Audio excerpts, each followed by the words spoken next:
নমস্কার বন্ধুরা। আজকে আমাদের মোটিভেশনাল চ্যানেলে আমাদের আলোচ্য বিষয় হলো মনুষ্যত্বের জায়গা থেকে কিভাবে আমরা মানবিক হব। আমাদের চারপাশে এমন অসংখ্য মানুষ আছেন যারা নানান প্রতিবন্ধকতা নিয়ে সমাজে বসবাস করছেন। তাদের কেউ শারীরিক, আবার কেউ বা মানসিক প্রতিবন্ধকতার শিকার। আর পাঁচটা সাধারণ মানুষের মতো তারা স্বাভাবিকভাবে নিত্যদিনের কাজগুলো গুছিয়ে করতে হয়তো পারেন না। ক্ষেত্র বিশেষে তারা নিজেদের অনুভূতি প্রকাশ করতেও ব্যর্থ।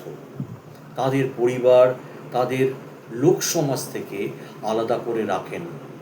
তাদের ধারণা হয়তো সেই সন্তানের জন্যে তাদের লজ্জায় অবনত হতে হবে। পারিবারিক কিংবা সাংস্কৃতিক আয়োজনগুলো থেকে তাদের আড়াল করা হয়। এমনভাবে তাদের জন্ম নেয় হতাশা, হীনমন্যতা এবং ভয়। বলা হয় তাদের বিচরণ এই পৃথিবীটাই আলাদা করে দেওয়া হয়।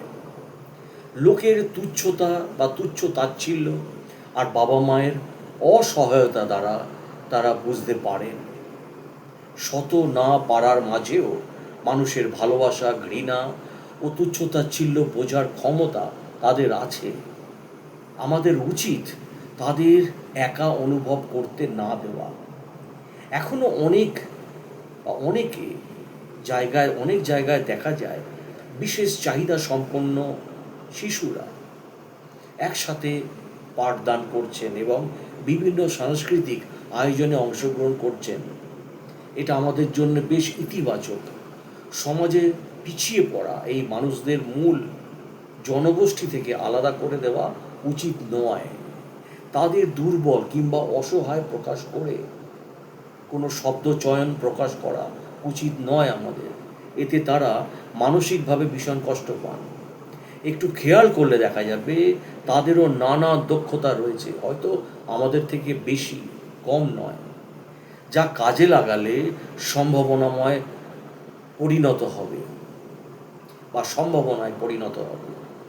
ভালোবাসা এবং উপযুক্ত পরিবেশ পেলে অন্য আরেক পাঁচটা বাচ্চার মতো, মানুষের মতো তারা ন্যায় সবটা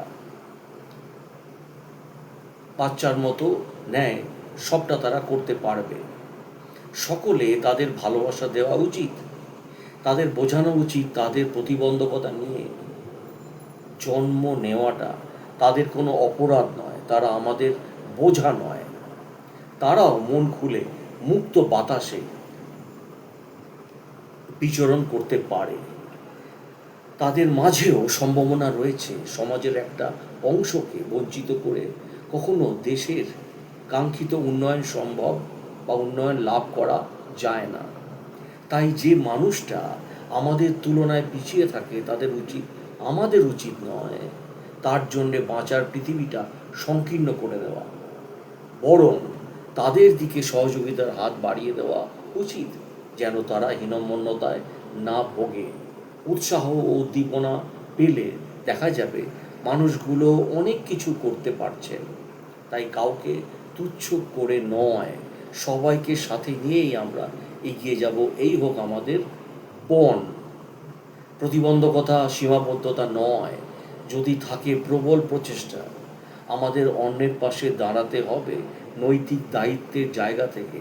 আমরা পিছিয়ে পড়া মানুষদের নিয়ে আলোচনা সমালোচনায় আসর না জমিয়ে আমাদের উচিত নিজ নিজ জায়গা থেকে তাদের ভরসা এবং সাহস দেওয়া। সামান্য ভরসাটুকু কাউকে এক জীবন বাঁচার শক্তি দেয়। কারো পরিস্থিতি নিয়ে এমন তামাশা করা উচিত নয় যাতে কেউ আত্মহননের পথ বেছে নেয়। নিজে নিরাপদে বাঁচুন এবং অন্যকে নিরাপদে বাঁচতে সাহায্য করুন। ছোটবেলায় আমরা সবাই পড়েছি, জীবে দয়া করে যেই জন সেই জন সেবিছে ঈশ্বর, অথবা জীবে প্রেম করে যেই জন সেই জন সেবিছে ঈশ্বর। আমাদের সবাইকে এইসব নীতিবাক্য পড়ানোর উদ্দেশ্য ছিল মহৎ। আর তা হলো আমাদের মধ্যে ন্যায়, নীতিবোধ আর মনুষ্যত্ব নামক দুটি গুণকে জাগিয়ে তোলা, যা আজকের সমাজে প্রায় নেই বললেই চলে। আমাদের আশেপাশে অকালেই আমরা দেখতে পাবো আমাদের এই অবনতির করুণ চিত্র। অথচ এই জন্যেই কি আমরা সৃষ্টির সেরা জীব বলে গর্বে বুক ফোলাই?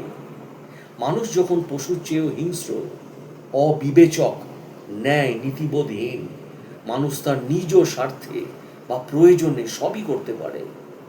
কোনো কাজ করতেই তাদের এখন আর বিবেক বাঁধে না। বাঁধবে কি করে? বিবেক নামক ওই জিনিসটাও যে ডাইনোসরাসের মতো বিলুপ্ত হয়ে গেছে। তাই তো আজকাল পত্রিকায় পাতায় পাতায় আমরা দেখতে পাই বিভিন্ন অভিনব কায়দায় খুন, হত্যা সহ আরও অনেক কিছু অপরাধ। তাই নিজেদের সাহসী করতে হবে। তাই বলবো যে ভালো থাকুন, সুস্থ থাকুন এবং সৎভাবে জীবনযাপন করুন, এবং যারা মানসিকভাবে দুর্বল বা শারীরিকভাবে দুর্বল তাদেরকে আপনারা সহায়তা করুন। ভালো থাকবেন।